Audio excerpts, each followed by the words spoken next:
코로나19도 이것도 뭐 자연 재난이라고 봐야겠죠. 우리 얼마나 홍역을 치렀습니까? 그런데 코로나19 환자가 다시 폭증하고 있다는 이야기가 들려와서 오늘 전문가 한 분 모셨습니다. 가천대 길병원 감염내과의 엄중식 교수님 어서 네, 오십시오. 안녕하십니까. 제가 아는 사람 중에만 해도 지금 한 2주 동안 3명 나왔어요. 코로나19 환자가. 상황이 어떤 건가요? 최근에는 과거처럼 그 코로나19의 확진자 추이를 예. 비교적 정확하게 감시하는 체계가 가동이 안 되고 있기 때문에 음. 명확한 유행 추이를 분명하게 말씀드리기가 좀 어려운 부분이 있지만 제 개인적으로도 예. 2-3주 전부터 지인들이 코로나19에 감염이 됐다. 어떻게 해야 되느냐는 전화가 많이 왔고 음. 또 저희 병원 같은 경우에도 이 음압격리병동을 한 2달 정도 닫았습니다. 아 환자가 예전에 없어서. 코로나 한참 유행일 때 네네. 그런데 음압격리병동. 2-3 주부터 입원 환자가 다시 늘기 시작해서 전체 병상 10 병상 중에 5 병상 이상이 가동이 되고 있고 또 중환자실도 4개의 그 격리 병상이 있는데 여기 예. 인제 주로 인공호흡기를 달아야 되고 이런 환자들이 입원을 하고 있는데 여기 1-2 분이 꼭 그 인공호흡기를 걸고 입원해 있는 그런 중환자가 발생하고 있는 그런 상황으로 미루어서 음. 확실히 이제 그 음. 유행의 정점으로 가고 있는 상황이라고 보고 있고 음. 질병관리청이 낸 자료들도 봐도 예. 실제 6월 마지막 주 7월 첫째 주에 코로나19로 입원하는 환자들이 90 명에서 한 100명 정도 사이로 왔다 갔다 하고 있었는데 지금 이제 450 명이 넘어가고 음. 아마 이번 주가 넘어가면 500 명에서 600 명대가 될 것 같습니다. 어. 그리고 호흡기 환자들이 생겼을 때 그 검체를 채취해서 바이러스 분석 검사를 하는데 이게 한 4주 전에 7% 정도에서 코로나19가 확인이 됐는데 네. 지금은 이제 25%를 넘어가고 있기 때문에 어. 아마 8월 셋째 주, 넷째 주를 정점으로 해서 예. 환자가 많이 늘어나고 그 이후로 중환자는 더 늘어날 것으로 예측을 하고 있습니다. 그렇군요. 7월 첫째 주에 91 명이던 것이 입원 환자 기준입니다, 여러분. 코로나 때문에 입원까지 하는 경우가 91 명이던 것이 한 달 사이에 5배 늘어난. 근데 입원 환자 외에 다른 데이터는 사실 우리 가질 수가 없잖아요, 네, 지금은. 예, 그렇습니다. 알 수가 없는 상황이라 실제로 그 데이터에 잡히지 않는 환자는 훨씬 더 많을 것이다. 이렇게 보고 있는 상황. 아니, 세간에서는 이런 얘기도 하더라고요. 요즘 걸리는 감기는 그냥 거의 코로나라고 보면 돼. 막 이런 얘기가 유행할 정도인데 그것은 조금 과한가요? 어떤가요? 전체가 코로나19 환자는 아닌 상황이고요. 음. 지금 이제 그 검체를 기준으로 해서 나오는 걸 보면 한 4분의 1 정도는 4분의 1. 코로나19 환자일 가능성이 있다라는 것이고 음. 여기에 최근에 이제 계절적인 영향 때문에 뭐 냉방병 환자들도 생기고 음. 있고 그리고 단순 감기 환자들도 섞여 있습니다. 그러다 음. 보니까 아무래도 코로나19로 오인하거나 또는 음. 반대로 코로나19인데 단순 감기나 냉방병으로 오인하는 사례들도 아. 많아서 아하. 좀 현장에서 국민분들이 조금 혼란을 좀 가져올 수 있는 상황이긴 합니다. 맞습니다. 코로나19하고 일반 감기하고 계절 독감하고 냉방병하고 이것이 다 증상이 좀 조금 비슷하지 않아요? 어떻게 구분할 수 있나요? 증상의 종류는 사실 별로 차이가 없습니다. 그런데 없죠. 냉방병은 열이 나는 경우가 별로 없습니다. 그러니까 38도 이상 체온 아. 상승이 거의 없는 상태에서 콧물 재채기나 또는 전신이 이제 피곤하다라는 그런 느낌을 많이 갖게 되고요. 예. 일반 감기는 증상의 종류는 큰 차이는 없는데 음. 보통 48시간에서 72시간은 안 넘어갑니다. 그리고 비교적 가볍게 넘어가는 그런 특징을 갖고 있고요. 예. 코로나19는 뭐 잘 아시겠지만 고열이 나고 인후통 그리고 기침, 뭐 콧물 뭐 이런 음. 것들이 있는데 생각보다 잘 호전이 안 되는 그런 양상을 보이는 음. 데다가 음. 고령자나 고위험군에 해당하는 분들은 상당히 이 증상이 오래 가면서 음. 점점 나빠지는 상황을 경험할 수가 있겠죠. 인제 이런 경우가 이제 입원을 하는 경우가 되겠고요. 예. 예. 인플루엔자는 최근에는 이제 유행주의보 이하로 내려가서 환자 발생이 많지는 않지만 독감 인플루엔자. 네네. 예. 이 독감의 경우에는 증상이 훨씬 빠르게 음. 그리고 강하게 나타나는 특징이 있습니다. 독감하고 그러면은 독감하고 코로나19하고가 조금 구별이 어렵습니다. 어렵겠네. 전문가 네. 아니면 검사 안 하면. 그래서 사실 겨울에 예. 인플루엔자가 유행하는 시기에 코로나19가 다시 같이 유행을 하면 항상 어렵다고 얘기하는 게 맞아요. 감별 진단도 어렵고 치료도 빠르게 진행되지 못하는 그런 음. 단점을 가질 수 있기 때문입니다. 다만 지금은 계절 독감, 그러니까 계절 인플루엔자는 거의 유행하지 않고 있기 때문에 심각하다. 막 많이 아프다. 감기하고는 좀 달라. 이러면은 코로나일 가능성을 여러분 의심해 보라는 말씀. 네, 그렇습니다. 이번에 유행하는 코로나19는 어떤 변이인 건가요? 조금 어려운 얘기긴 한데 네. 유전자형으로 최근까지 6월 달까지 우리나라에 유행했던 그 코로나19는 오미크론의 하위 변이 중에 JN1, 그러니까 JN1이라는 하위 변이가 유행을 했는데 네. 그 당시에 이제 미국이나 다른 유럽 쪽 그리고 가까운 일본에서도 KP3라는 KP3에 해당하는 음. 하위 변이, 음흠. 이건 이제 오미크론의 하위 변이에서도 이제 그 이름을 좀 묘하게 지었는데 FLIRT, 네. 플러트라는 그런 하위 변이 중에서도 또 하위 변이인 그런 복잡하네요. 예. 복잡합니다. 예. 그런 하위 변이인데 이게 이제 점점 늘어나고 있습니다. 그래서 전 세계적으로도 예. 40% 이상이 KP3가 유행을 하고 있고 우리나라도 계속해서 이 KP3가 유행을 하고 있는데 이게 면역 회피 능력이 있기 때문에 지금의 유행을 좀 더 가속화시키고 또 유행의 진폭을 넓히는 그런 효과를 주고 있는 것으로 예상을 하고 그 있습니다. 교수님 이렇게 이해하면 돼요. 그냥 저 잘 모르는 일반인 입장에서 코로나19는 완전히 사라진 게 아니라 계속 조금씩 변이하면서 이렇게 저렇게 걔들도 나름대로 살려고 발버둥을 치고 있다. 근데 어쩔 때 어떤 변이는 힘이 세고 어떤 변이 좀 약하고 근데 지금 좀 힘이 센 변이가 유행하고 있다. 이렇게 보면 돼요? 지금 말씀하신 것처럼 이제 엔데믹 상황이 됐다는 거는 예.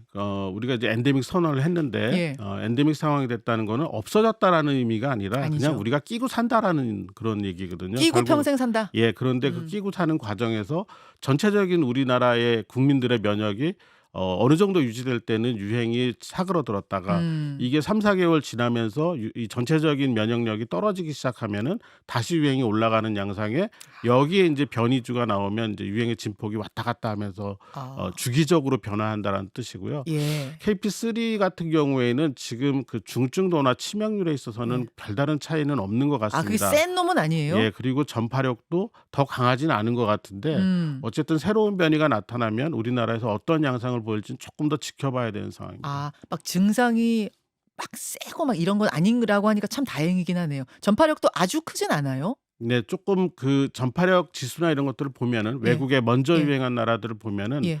과거에 그러니까 최근까지 예. 유행했던 하위 변이하고 비교했을 때 예. 큰 차이는 안 보이는 것 같습니다. 그러면 왜 갑자기 이렇게 늘어난 느낌이 왜 드는 거죠, 그러면? 앞서 잠깐 말씀드렸지만 우리나라 국민들의 전체적인 면역력이, 그러니까 개별적으로 그 갖고 있는 그 코로나19에 대한 면역이 네. 이게 3-4개월 이상 지속되지는 않거든요. 백신을 맞던 자연 감염이 됐던 코로나19에 대한 면역력이 3개월에서 4개월이 지나면 떨어지기 시작하기 때문에 지난 1-2월 달에 유행이 지나고 3-4개월이 지나는 시점에서 전반적인 면역력이 감소하니까 다시 유행하기 시작하고 여기에 새로운 변이가 들어오면서 면역 회피 능력으로 인해서 이 유행을 좀 더 부추기는 그런 상황이라고 보실 수 있겠습니다. 그럼 여기서 질문 드립니다. 내가 한번 걸렸었어. 이런 사람들은 새로운 변이가 나타났을 때는 또 걸릴 수 있는 거는 알겠는데 내가 한번 걸렸어요. 근데 똑같은 코로나19 바이러스에 또 걸릴 수도 있는 거예요? 네. 3-4개월 지나면? 뭐 똑같은 바이러스에 다시 걸릴 가능성은 그렇게 높진 않지만 그 지금 뭐 3-4개월 단위로 계속해서 새로운 변이가 들어오기 때문에 재감염이 반드시 뭐 일어날 수 있습니다. 그리고 또 이런 재감염이 있을 때 실제로 그러면 증상이 더 세냐? 네. 그렇진 않은 것 같습니다. 그러니까 증상이 비슷한 정도로 나타나거나 좀 가볍게 앓는 편이고 중요한 건 이제 중증화율인데요. 네. 이렇게 재감염이 되거나 이럴 때는 또 백신을 맞았을 때는 이 중증화율이 한 3분의 1 정도로 감소하는 걸로 되어 있기 때문에 예. 조금 이 과거에 우리나라에서 처음 유행할 때보다는 조금 더 그 편하게 우리가 대응할 수 있는 건 사실인 것 같습니다. 그렇군요. 아까 절정이 언제쯤이라고 말씀하셨죠? 예상하기에? 지금 질병관리청이나 또는 이런 유행을 예측하는 전문가들의 예측 자료에 의하면은 네. 8월 셋째 주에서 넷째 주 정도가 아마 정점이 되지 않을까 이렇게 생각을 하고 있습니다. 8월 셋째 주에서 넷째 주. 그러니까 휴가철 다 끝나고 휴가지에서 많은 사람들 좀 모이고 한번 섞이고 이러고 나서 돌아와서가 결정이 될 수 있다. 그렇게 그리고 보 인제 개학을 하게 되죠. 개학해서 네. 또 아이들 교실에 모이고 네. 3월 셋째 주, 넷째 주가 절정을 이룰 것이다. 그럼 많은 분들이 질문하세요. 다시 마스크 꺼내서 써야 할까요? 요거 하나랑 지금 사실 자가격리도 해제되고 뭐 출근도 다 해야 돼요. 학교도 다 방학 끝나면 가야 하고 요런 것에 대한 정책도 좀 바뀌어야 할까요? 물어보시네요. 일괄적인 대응의 변화는 저희가 인제 시행하기도 어렵고 또 실제 현장에서 이걸 받아들이는 입장에서도 지키기 어려운 그런 부분들이 있습니다. 그렇기 음. 때문에 좀 이거를 좀 집중해야 되는데 음. 특히 인제 개인적인 그런 그 건강 상태, 예. 그 연령이 높으신 분들이나 아니면 여러 가지 면역 질환이나 만성 질환이 있는 분들은 가급적 사람들이 모이는 곳이나 대중교통 음. 같은 걸 이용할 때 마스크를 착용하는 게 개인을 위해서도 훨씬 안전하고 음. 전체적인 유행을 줄여주는 데도 기여해 아. 주시는 거고요. 그리고 이제 그 감염 취약 시설이라는 것이 있습니다. 네. 특히 이제 병원, 요양병원 또는 음. 이제 여러 가지 정신건강시설이나 이렇게 사람들이 모여 있는 네. 그런 곳에서는 단기적으로라도 마스크 착용을 다시 좀 강하게 권고하는 형태로 아. 방역을 좀 강화할 필요가 있다고 지금 생각을 다 합니다. 풀렸잖아요. 네, 그렇습니다. 다시 좀 강한 권고 내지는 의무 착용? 의무 착용까지는 좀 오바입니까? 의무 착용으로 가기는 조금 반발이 심할 것 같고요. 아. 대신 그런 그 감염 취약 시설에서는 예. 적어도 종사자들만이라도 예. 마스크를 좀 꼭 좀 착용하는 형태로 예. 좀 방향을 좀 바꿀 필요는 있습니다. 당분간은 좀 그렇게 해야겠다라는 말씀. 자가격리 날짜를 다시 좀 정한다든지 아니면 회사에서 뭐 코로나 걸리면 다시 좀 쉬게 한다든지 학교도 빠지게 해 준다든지 이런 정책까지 갈 필요는 없다고 보세요? 어떠세요? 최근의 유행 상황 그리고 인제 과거에 우리가 팬데믹 기간을 겪은 여러 가지 경험들을 비추어 볼 때는 다시 그런 어떻게 보면 강제적인 음. 또는 그 제도적인 규정을 만들기는 상당히 사회적으로 수용력이 떨어진다고 봅니다. 음. 결국은 우리가 그동안 경험했던 것들을 좀 현명하게 현장에서 개인이 예. 또는 어떤 그 조직이나 기관들이 좀 그 이 감염된 사람들을 보호하고 또 고위험군들을 보호하기 위한 그런 형태로 음. 좀 현장에서 좀 이렇게 현명하게 대응할 필요가 있다고 생각합니다. 하기는 이제 아까 말씀하셨잖아요. 우리가 그냥 코로나19가 사라지는 게 아니라 멸종하는 게 아니라 변하면서 그냥 끼고 살아야 되는 그런 감기가 됐다 말씀하셨는데 계속해서 자가격리 의무, 마스크 의무 이렇게 하긴 어려운 것 같고 그때그때 맞게 상황에 맞게 유연하게 알아서 대처하고 사람이 알아서 대처하고 사업장이 알아서 대처하고 이런 게 좀 필요하겠네요. 근데 여기서 좀 걱정이 되는 거는 예. 이제 이런 부분입니다. 뭐냐 예. 하면 이제 그 사회적으로 또 경제적으로 좀 취약한 분들이 항상 문제가 더 되고 있는데요. 음. 이런 분들의 입원율이나 치명률이 다른 분들에 비해서 좀 높다고 나오고 있거든요. 최근 연구 결과들을 보면. 그 아. 이유는 쉴 때 쉴 수 있는 권리를 아. 보장받지 못하는 부분이 그렇죠. 있거든요. 그렇죠. 그래서 그렇죠. 이게 그 코로나19 음. 팬데믹 기간 중에도 저희가 계속 강조했던 부분 맞아요. 중에 뭐냐면 음.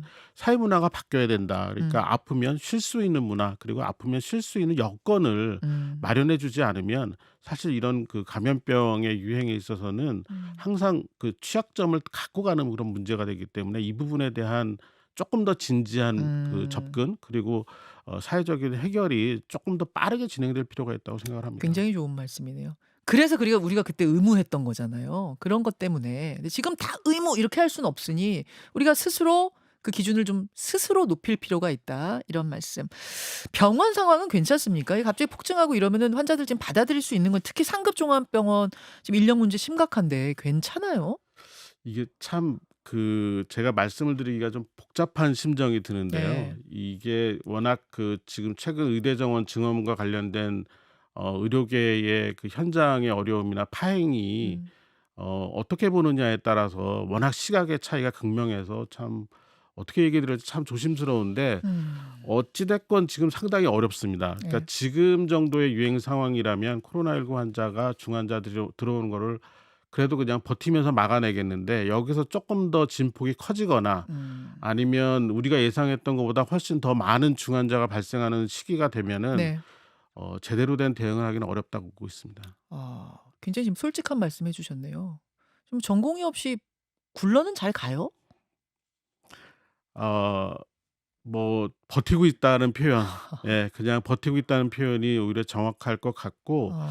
이 상황을 빨리 해결을 하지 못한다면은 다음번 유행 시기, 지금 이제 이번에 8 월, 9월 이렇게 유행을 하고 예 나면은 예. 그다음 유행 시기는 1 월이나 2 월쯤 시작이 될 거라고 예측이 되는데, 이때는 뭐 잘 아시겠지만 인플루엔자, 독감을 비롯해서 여러 가지 호흡기 바이러스나 호흡기 세균에 의한 폐렴이 유행하는 시기고, 음. 그때의 중환자가 굉장히 많이 입원할 때거든요. 근데 이때까지 만약 이 문제가 현장에서 해결이 안 되고 예. 지금 계속해서 필수 의료와 관련된 분들이 이탈을 하고 있는 상황이거든요. 예. 사직을 계속 하고 있는 상황에서 그때까지 해결이 안 되면 상당히 재난적인 상황이 발생할 수 있을 것 같습니다.